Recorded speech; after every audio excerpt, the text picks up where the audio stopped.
Hey everyone, Dalton Grados with Grados Capital here. Excuse me if I sound a little under the weather. I wanted to make this video talking about supply and demand zones. First of all, this is different from support and resistance. I used to think it was the same, but it's actually much more sophisticated and will help you understand the market a lot more. And so I hope to, help create a better understanding in this video and make it in as simple as and digestible way as possible. There's a lot of people out there on the internet that will, try to sell courses to help you trade like the banks, and they got this super magic secret, and it's all marketing. All these marketers and copywriters will do whatever it takes to sell you something, but really, these are the principles at play. So we're getting into discussing supply and demand zones. And first of all, I am on a NASDAQ hourly chart, NASDAQ futures. These zones can be applied to whatever time frame and whatever instrument that you are trading, whether it's crude oil, whether it's Tesla stock, whether it's on a 5 minute or a daily or an hourly. We're just going to stick with the NASDAQ hourly for now for this presentation, but just know that these principles can be applied to anything on any time frame, which is what makes it so powerful. So first, let's understand what causes a market to move. What causes a market to move? You and I don't individually cause a market to move. What causes a market to move is large amounts of capital being placed in a direction, whether it's long or short. And that could be, hundreds of thousands of participants of retail traders like us. But more often it is the big institutions, the funds that are moving hundreds of millions of dollars. Our little, 1, 2, 5, 10 lot trades don't matter at all. These funds are moving large amounts of money. That's what causes the big moves. And we want to be, like in the ocean, like a shark going through the ocean. We want to be the fish swimming beside the shark, that basically the shark's doing all the work for us. We don't even really have to swim. We just catch that ride. All right. So that's what we are. We're the little fish.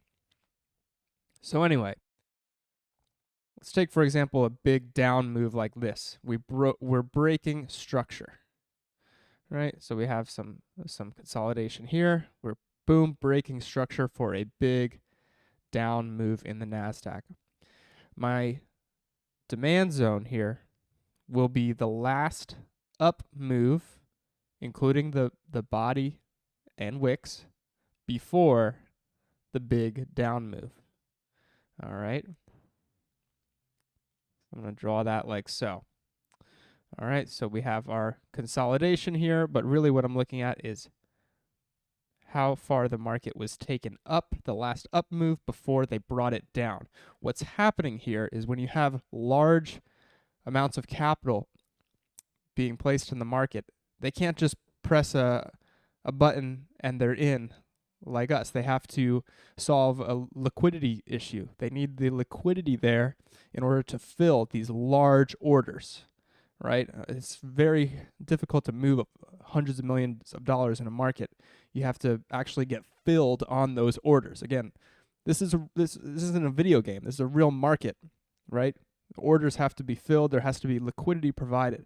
So what they're doing before a big move is they're taking it up, knocking out all of these buy orders, these buy stop orders, taking all that liquidity before driving the price down, because they're getting filled on all of their sell orders up here. So again, we're understanding not just the zones on our chart, but what is actually happening. All right. Same thing here. We have an up move before. So I'm going to get this whole candle. All right. Probably like right there. We have an up move happening before our next leg down. Now, here's where your support and resistance guys come in. And, you might draw a little resistance in this consolidation zone. All right. So, you got your lines here. You're like in a little consolidation. So here's what the average Joe is thinking.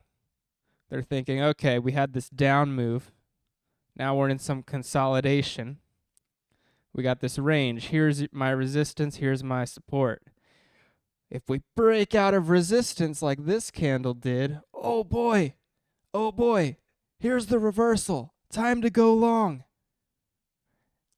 And that's what the institutions want. They want you buying here because they need that liquidity to take you out and drive the market down. How many times have you bought this and gotten stopped out? Right? That happens all the time to the amateur traders. They buy this breakout, they think, here's the reversal. No, this is the time to get short because everyone's buy orders are up here and we're taking the liquidity to drive it down. And now we have our demand zone. And look how well this demand zone works. Pay attention to my yellow lines here. We come down, we come back up, test demand zone. Come back down, come back up, test demand zone. Come back down. When we made this, so when we made this reversal here, this is now a supply zone. That's a lot of liquidity down here that was taken out for this big up move. Even here, really, because this is just a 1 hour candle. Even here, even this area, look, here's your support, right? Here's your support. Oh, it broke below support. Oh, time to get short. No, time for institutions to grab all of your shorts and rocket it back up. This becomes supply zone. Look, we come back down, we test the supply zone, we go back up. You see that? So it's not just support and resistance. It's supply and demand. So we come back here, we get the supply zone, we rip the market back up. Where are we testing? The previous demand zone. This previous area is now an area of consolidation. That's an area where liquidity is being provided in the market, right? So this is our area of consolidation was over here. All right. Come back down, test this supply zone, bring it back up, hang out in this demand zone again. Now we're going back up. Where are we going to retest? Probably this demand zone. We didn't get quite to it. We came back down, retested the supply zone, and now this is the last candle of the day. We're heading back up. So I could say maybe we'll retest this area. In this area, although it's not a dramatic move down, it's still kind of in a range. But this area actually filled a gap. You see that over here? I'll make another video talking about fair value gaps. But this is actually, when we made this up move, why did we stop there instead of going way up here? Well, we were filling a gap there.